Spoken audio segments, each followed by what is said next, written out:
O Senhor esteja convosco. Ele está no meio de nós. Proclamação do Evangelho de nosso Senhor Jesus Cristo, segundo São Marcos. Glória a vós, Senhor. Naquele tempo, quando Jesus saiu a caminhar, veio alguém correndo, ajoelhou-se diante dele e perguntou: Bom mestre, que devo fazer para ganhar a vida eterna? Jesus disse: Por que me chamas de bom? Só Deus é bom e mais ninguém. Tu conheces os mandamentos: não matarás, não cometerás adultério, não roubarás, não levantarás falso testemunho, não prejudicarás ninguém, honra teu pai e tua mãe. Ele respondeu: Mestre, tudo isso tenho observado desde a minha juventude. Jesus olhou para ele com amor e disse: Só uma coisa te falta. Vai, vende tudo o que tens e dá aos pobres, e terás um tesouro no céu. Depois vem e segue-me. Mas quando ele ouviu isso, ficou abatido e foi embora cheio de tristeza, porque era muito rico. Jesus então olhou ao redor e disse aos discípulos: Como é difícil para os ricos entrar no reino de Deus. Os discípulos se admiravam com estas palavras, mas ele disse de novo: Meus filhos, como é difícil entrar no reino de Deus. É mais fácil um camelo passar pelo buraco de uma agulha do que um rico entrar no reino de Deus. Eles ficaram muito espantados ao ouvir isso e perguntavam uns aos outros: Então, quem pode ser salvo? Jesus olhou para eles e disse: Para os homens isso é impossível, mas não para Deus. Para Deus tudo é possível. Pedro então começou a dizer-lhe: Eis que nós deixamos tudo e te seguimos. Respondeu Jesus: Em verdade vos digo, que deixado casa, irmãos, irmãs, mãe, pai, filhos, campos, por causa de mim e do Evangelho, receberá 100 vezes mais, agora, durante esta vida, casa, irmãos, irmãs, mães, filhos e campos, com perseguições, e no mundo futuro, a vida eterna. Palavra da salvação. Glória a vós, Senhor. Aleluia. Aleluia. Aleluia.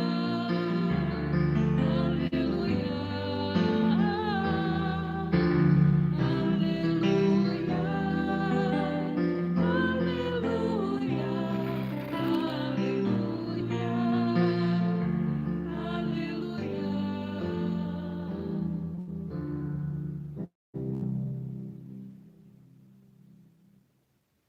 Caríssimos irmãos em Cristo, também os que nos acompanham na transmissão desta Santa Missa, no Evangelho de hoje, um homem vem até Jesus e ele faz essa pergunta: Bom mestre, o que devo fazer para entrar na vida eterna? A pergunta que este homem faz e que a tradição bíblica o chamou de jovem rico, é um desejo que cada ser humano traz no mais profundo do seu coração. Perguntar a respeito de como podemos entrar na vida eterna é o mesmo que perguntar: Senhor, o que eu devo fazer para receber um dia a felicidade eterna?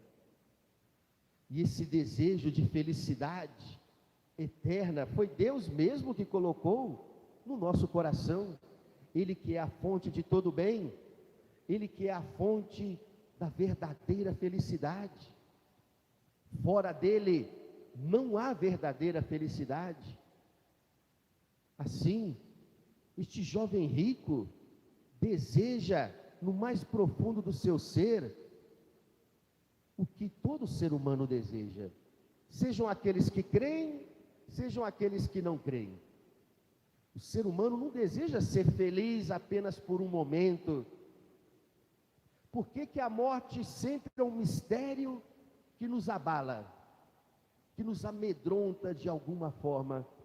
Porque o ser humano, ele tem um desejo de uma felicidade não só para este mundo, mas para a vida eterna. E a morte parece um mistério tão poderoso, um mistério que tem a força até mesmo de interromper a nossa felicidade. Mas interromper a nossa felicidade neste mundo, mas não para a vida eterna. Porque o Cristo, justamente pela sua paixão, morte e ressurreição, venceu a morte. A morte agora não tem mais poder nem sobre o Cristo e nem sobre aqueles que buscaram viver em Cristo. Há um destino de felicidade eterna para aqueles que seguiram a Deus neste mundo. Isso deve ser a grande esperança a reinar em nossos corações. E aí Jesus primeiramente aponta para aquele homem o caminho dos mandamentos. Quer entrar na vida eterna? Observe os mandamentos. Não matarás, não cometerás adultério, não roubarás, não levantarás falso testemunho, não prejudicarás ninguém, honra o teu pai e a tua mãe. Os mandamentos de Deus continuam sendo atuais, hein? Não é algo que ficou apenas como preceitos do passado. Os mandamentos de Deus já é uma porta para entrarmos no reino dos céus. Quem observa os mandamentos de Deus já está no caminho para o reino dos céus. Mas não basta isso, porque o caminho da observância dos mandamentos, podemos dizer, é o primeiro grau da nossa conversão. Tem um livro maravilhoso que vocês podem adquirir, As Três Conversões, do grande teólogo francês Garrigou Lagrange. As três conversões. E a primeira conversão é justamente quando uma pessoa começa o seu caminho de fé. Foi tocado pela graça de Deus, de alguma forma, ou numa missa, ou num encontro de oração, ou no momento de uma pregação, de uma palestra, e aquela pessoa teve aquele primeiro toque de Deus, teve aquele primeiro despertar, e começa o seu caminho de conversão. E qual é os primeiros passos neste caminho de conversão? É justamente a observância dos mandamentos. A pessoa começa a sentir no seu coração um desejo de não ofender mais a Deus com os seus pecados graves, que talvez tinha na sua vida, no seu passado. A pessoa começa a desejar evitar o mal. Não pecar contra a castidade, não roubar, não matar, não levantar falso testemunho contra o meu próximo, não cometer adultério, tenho que honrar mais o meu pai e minha mãe. A pessoa começa a sentir no seu coração esse desejo de observar os mandamentos de Deus, mas é ainda um primeiro grau no nosso caminho de conversão. É como se fosse cumprir certas obrigações que Deus me dá. Se a gente for observar os mandamentos, são obrigações que nós temos que cumprir. Um filho é obrigado a honrar o seu pai e sua mãe. Um esposo, uma esposa, são obrigados a serem fiéis um ao outro e não cometer o pecado do adultério. Uma pessoa, qualquer cidadão deste mundo, é obrigado a não roubar, a não matar, a não levantar falso testemunho contra o seu próximo. Isso são obrigações legais, que não se encontram apenas nos mandamentos, hein? Mas a maioria dos mandamentos, quando tratam da nossa vida fraterna entre nós, que são a segunda parte do decálogo, do 4º ao 10º mandamento, porque a primeira parte do decálogo, os 3 primeiros mandamentos, são direcionados para cumprirmos obrigações diretamente para com quem? Para com Deus. Honrar o nome de Deus, amá-lo de todo o coração, guardar o domingo e os dias santos. Mas os outros 7 mandamentos, que são relacionados entre nós, a nossa convivência fraterna, se a gente for observar, a maioria deles se encontram também nos códigos penais de todas as civilizações, né? De todas as sociedades civilizadas. Não roubar, qualquer código penal vai te obrigar a cumprir essa lei. Não matar, qualquer código penal vai te obrigar a cumprir esta lei. Não levantar um falso testemunho contra o seu próximo, também está no Código Penal. Não abandonar os mais velhos em suas necessidades, o abandono dos idosos está também no Código Penal. Ou seja, são obrigações legais. É claro, quando se trata dos mandamentos, são obrigações legais, mas movidos também por um espírito religioso. São mandamentos que vêm de Deus. Mas, queridos irmãos, não basta a gente viver uma religião assim, hein? De cumprimento de obrigações legais. Vir aos domingos na missa, de forma presencial, é uma obrigação legal, que se encontra dentro dos mandamentos de Deus. Para quem não é enfermo acamado, ou quem não é cuidador de enfermo, ou não esteja trabalhando em regimes de turnos que não permitem essa pessoa participar de uma missa dominical. Participar da missa aos domingos é uma obrigação legal da nossa religião. Agora, caríssimos irmãos, o cristianismo não é uma religião de cumprimento de obrigações legais, como o judaísmo era e ainda é. O cristianismo, através de Jesus, nos faz um convite muito mais audacioso: sair de uma religião de cumprimentos de obrigações religiosas, de preceitos, para entrarmos no caminho da entrega generosa por amor. Quando este jovem rico ouviu de Jesus a respeito do caminho dos mandamentos, ele logo respondeu para Jesus: Mestre, eu já tenho observado tudo isso desde a minha juventude. Olha, esse jovem rico era um homem religioso, era uma pessoa já de fé. E talvez já era muito mais convertido do que muitos católicos de hoje.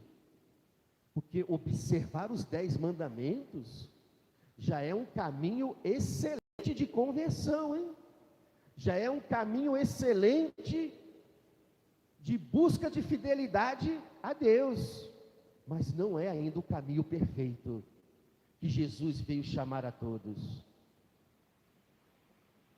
Por isso, Jesus observou o coração daquele jovem rico, e diz São Marcos que Jesus olhou para ele com amor. São Marcos é o evangelista que destaca os pormenores de Jesus, detalhes da humanidade de Jesus que os outros evangelistas não observaram. Somente São Marcos fala isso, né? Jesus olhou para ele com amor. Aqui a palavra no grego é ágape, aquele amor que vem de Deus, aquele amor perfeito, aquele amor que Deus quer colocar no coração de cada pessoa, aquele amor que é capaz de preencher por completo o coração do ser humano. Por que que Jesus olhou para ele com amor? Porque podemos dizer assim: mas eu creio que Jesus também olha para mim com amor. Jesus olha para todos com amor, porque Ele é a manifestação do amor de Deus. Sim, este olhar de Deus, este olhar amoroso de Deus está voltado para todos nós. Mas aqui no Evangelho tem um significado particular. Jesus se encantou com o coração daquele jovem, quando percebeu que aquele jovem já andava no caminho dos mandamentos, já procurava viver no santo temor de Deus. Aquele jovem desejava a vida eterna, desejava o bem maior, que é o reino de Deus, ou o reino dos céus.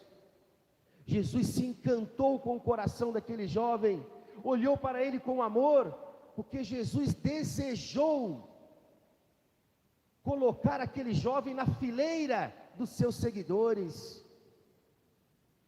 fazer daquele jovem um apóstolo dele. Talvez se aquele jovem tivesse sido generoso para com Jesus, na sua resposta diante do chamado que Jesus lhe fez, hoje nós teríamos um 13º apóstolo, e saberíamos até mesmo o nome desse jovem rico. Mas diz o Evangelho de São Marcos, que Jesus fez uma proposta ainda mais radical para aquele jovem: meu filho, ainda te falta uma coisa. Você quer ser perfeito? Você quer o reino dos céus? Você quer deixar de viver essa religião de cumprimento de preceitos, para entrar na religião do amor, da entrega do coração? Então, venda tudo que você tem, dê aos pobres, e depois vem e me segue. E aí que o calo começa a doer debaixo do pé, né? Porque diante dessa proposta, deste caminho de perfeição que Jesus propôs para aquele jovem, vai dizer São Marcos que ele ficou abatido e se retirou muito triste, porque ele era muito rico e não quis se desapegar dos seus bens. Ele não amava a Deus assim, de todo o seu coração. Ele não quis aprender a entrar no caminho do amor ágape, que é capaz de corresponder ao amor de Deus com uma entrega tão generosa, que ele seria até mesmo capaz de renunciar os seus próprios bens, em troca do bem maior, que era o reino de Deus. E aqui, quando São Marcos usa essa expressão, ele se retirou muito triste, não é apenas uma tristeza do coração não, hein? Interessante que a expressão que São Marcos usa no grego, no original, vem da mesma palavra de raiva. Aquele jovem se retirou com muita raiva, raiva de Jesus. Por quê? Porque Jesus tocou na sua ferida. Ele queria o céu, ele queria a felicidade eterna, mas sem se entregar verdadeiramente a Deus, ainda agarrado aos bens deste mundo. Como uma vez uma pessoa me disse, e era uma pessoa bem realizada materialmente falando: padre, será que no céu a gente vai ter o mesmo conforto que temos aqui na terra? Os pobres jamais fariam essa pergunta, né? Porque os pobres não têm nenhum conforto aqui na terra. E por isso que Jesus falou: é muito difícil para um rico entrar no reino dos céus. É mais fácil um camelo passar pelo buraco de uma agulha do que um rico entrar no reino dos céus. Por quê? O rico, em primeiro lugar, ele coloca a sua confiança nos bens que ele possui, nos recursos que ele tem, para quem sabe depois pensar em Deus. Quando penso em Deus, na vida de muitos, Deus não entra nem no final da lista de suas prioridades, porque estão tão cheios dos bens deste mundo, que para eles, isso lhes basta. Eles acham que os bens que possuem são o suficiente para eles serem felizes. Os pobres, já ao contrário, por não ter quase nada neste mundo, eles percebem que suas vidas estão como que penduradas por um fio neste mundo. Suas vidas são tão frágeis, tão cercadas de sofrimentos, de carências de todos os tipos, que eles só podem colocar a sua confiança em Deus. Eles sabem que só podem contar com Deus. Mas é claro, caríssimos irmãos, o evangelho de hoje não é uma condenação da riqueza pela riqueza, e nem uma exaltação da pobreza pela pobreza. Porque, seja rico ou pobre, o ser humano pode ter muitas amarras em seus corações, muitas correntes em seus corações, que possam impedi-lo de fazer uma verdadeira opção por Deus e pelo seu reino. São João da Cruz chegou a dizer: o ser humano pode se deixar prender por um fino fio de nylon ou por uma grande corrente de aço. É isso, né? O ser humano pode se deixar prender, pode se deixar escravizar por qualquer coisa neste mundo e tirar Deus da sua vida, e não dar espaço para Deus na sua vida. Tem uma frase de Santa Madre Teresa de Calcutá. Essa frase diz assim: Deus não pode encher aquilo que já está mais do que cheio. É como você pegar um copo de água que já está cheio até a borda, e você deseja colocar mais água ainda ali. Vai ser possível? Não vai, porque o copo já está cheio até a borda, e quando você tentar colocar mais, um pouco mais de água ali, vai transbordar e vai cair pelas beiradas. Assim está o coração de muitas pessoas, hein? Pobres ou ricos. corações que estão tão cheios das coisas deste mundo, das distrações, dos prazeres, dos apegos humanos, de ideias, de projetos pessoais, de vontades próprias, de vaidades excessivas, de busca enlouquecida pelos prazeres da carne. Tem corações que estão tão cheios de coisas deste mundo, que não tem espaço para Deus. Isso pode acontecer até conosco que já estamos na caminhada de fé. A gente pode estar dando um espaço para Deus, sim. Mas será que é o espaço que Ele merece no nosso coração? Ou a gente está dando um espaçozinho para Ele? A grande proposta do Evangelho é para que a gente deixe de ser almas mesquinhas. Quem é o mesquinho? Mesquinho é aquele que sempre dá o mínimo. É aquele que sempre faz o mínimo. Ele paga suas contas porque é obrigado a pagar. Ele cumpre as leis porque é obrigado a cumprir. Ele sempre faz o que ele é obrigado a fazer. Mas se alguém pedir ao mesquinho um ato de generosidade para além das suas obrigações, ele se aborrece, ele fica com raiva como o jovem do Evangelho, porque ele não é capaz de dar algo de forma generosa.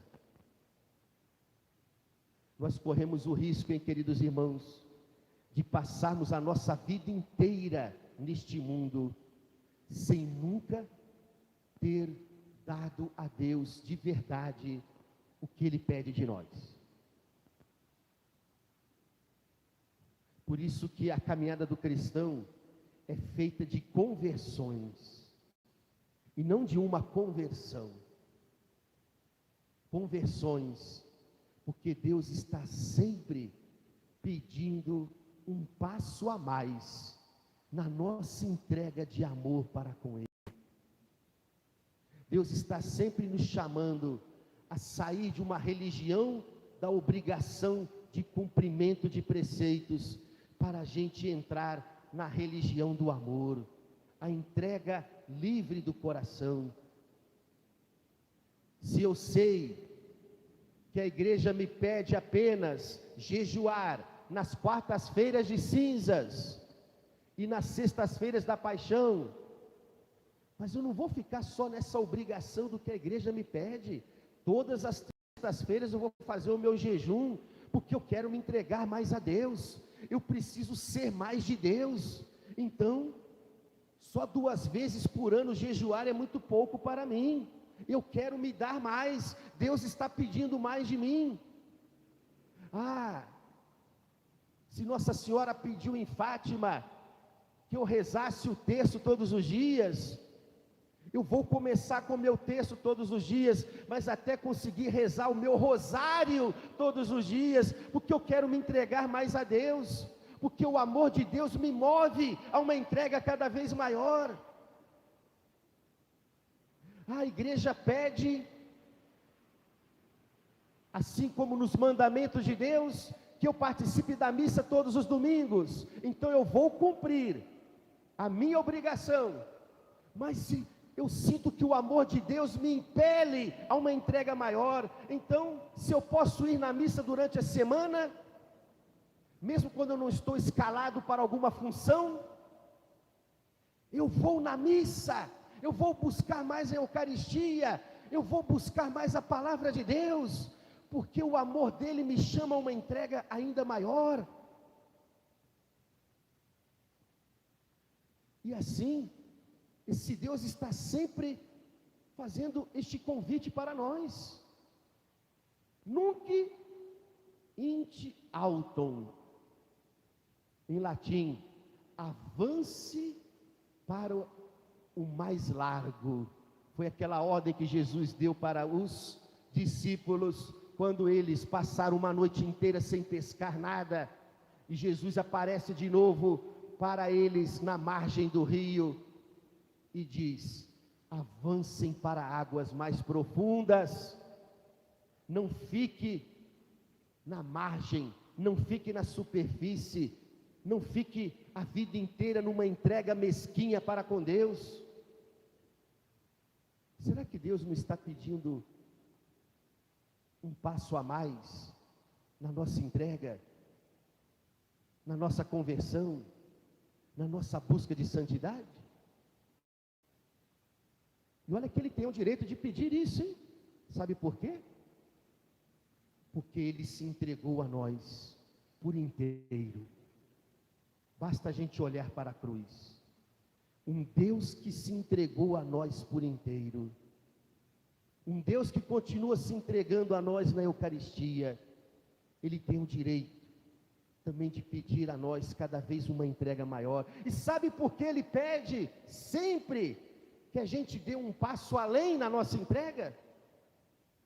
Para a nossa própria felicidade. Para que a gente não termine a nossa vida neste mundo como este jovem do Evangelho, que se retirou muito triste. Deus nos pede uma entrega cada vez maior, porque Ele sabe que quanto mais nos entregarmos a Ele, mais seremos felizes, mais estaremos próximo da felicidade eterna,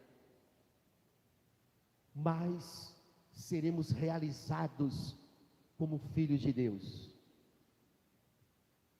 Eu não esqueço aquela história do rei e do mendigo, uma história clássica, em que, em determinada vila em que vivia este mendigo, ele ouviu a notícia que o rei ia passar por ali, seguindo para uma outra cidade. O rei com a sua corte passaria rapidamente por aquela vila. O mendigo logo pensou: poxa, eu não posso perder essa oportunidade. Quando o rei passar aqui, eu vou estender as minhas mãos para ele e vou pedir uma esmola para o rei, e ele vai ser generoso para comigo. Eu ouvi dizer que este rei é muito bom para com os pobres, que este rei é muito caridoso. Quem sabe ele vai me dar uma pedra preciosa e eu vou sair dessa mendigância, dessa vida de miséria. E o mendigo ficou de prontidão na beira da estrada. Enquanto ele ficava ali na beira da estrada, esperando a passagem do rei com a sua corte, ele avistou caído no chão 5 pedras muito bonitas, aquelas pedras, a gente fala, pedras carecas, pedras lisas. E ele gostou daquelas 5 pedras. Nossa, que pedras bonitas, vou guardar para mim. E colocou as 5 pedras no bolso, limpou-as, deixou elas brilhando. Eram apenas pedras, até que o rei chegou. O mendigo se colocou na frente da carruagem do rei, caiu de joelhos, estendeu as mãos como todo pobre faz e pediu: meu senhor e rei, tem piedade de mim, me dê uma esmola do mais profundo da sua generosidade, pois eu não aguento mais sofrer. E o rei fez um gesto surpreendente, desceu da carruagem e fez uma proposta àquele mendigo: eu te darei tudo o que eu tenho, mas de acordo com alguma coisa que você tenha também para me dar. Mas, meu rei, eu sou um mendigo, eu não tenho nada para te dar. Se você não tiver nada para me dar, eu também não te darei nenhuma esmola generosa. Eu te darei de acordo com o que você tiver para me dar. O mendigo pensou: eu tenho essas 5 pedras aqui no meu bolso. Só que quando ele colocou a mão no bolso, ele tirou apenas 3. Tirou apenas 3 pedras, pensando: eu gostei tanto dessas pedras, 2 eu vou deixar guardada comigo. E ele entregou para o rei aquelas 3 pedras que ele tinha se apaixonado, né? O rei falou assim para ele: pode ir embora, em breve você terá a sua esmola de acordo com o que você me deu. E aquele mendigo ficou chateado no primeiro momento: mas como pode isso? O rei não me deu nada, e eu ainda tive que me desfazer de 3 daquelas 5 pedras que eu tanto gostei. Mas quando ele colocou a mão no outro bolso, ele percebeu que tinha 3 pedras no outro bolso. Quando ele tirou, tinha 3 pedras preciosas, 3 diamantes. Ele pensou assim: poxa, por que eu não dei as 5 pedras para ele? Hoje eu teria 5 diamantes em minha posse. Por que eu dei apenas 3? Por que eu não dei tudo? É isso, hein? Este Deus que é tão generoso para conosco, está sempre nos tocando com a sua graça, para que a gente aprenda a se dar mais para Ele. E por quê? Não porque Ele precisa de alguma coisa de nós. Se convença disso. Deus não precisa de você para nada. Deus não precisa de mim para nada. Deus não precisa de nós. Mas quando Ele nos move com o seu amor ágape, para que a nossa entrega seja cada vez maior, para que não sejamos almas mesquinhas, quando Ele nos convida a avançarmos para águas mais profundas, é porque Ele quer nos dar a felicidade que o nosso coração tanto deseja. Quem aprende a se entregar a Deus, jamais vai viver prostrado em cima de uma cama, tomado pela tristeza. Por isso, queridos irmãos, façamos esta pergunta: será que eu estou me entregando mesmo para Deus? Ou eu tenho dado ainda o mínimo que eu posso dar? Um Deus que se doa totalmente para mim, mas também exige essa entrega generosa do meu coração. E o reino dos céus não foi feito para as almas mesquinhas. O reino dos céus foi feito para almas generosas, que souberam mesmo se entregar a Deus. Louvado seja o nosso Senhor Jesus Cristo.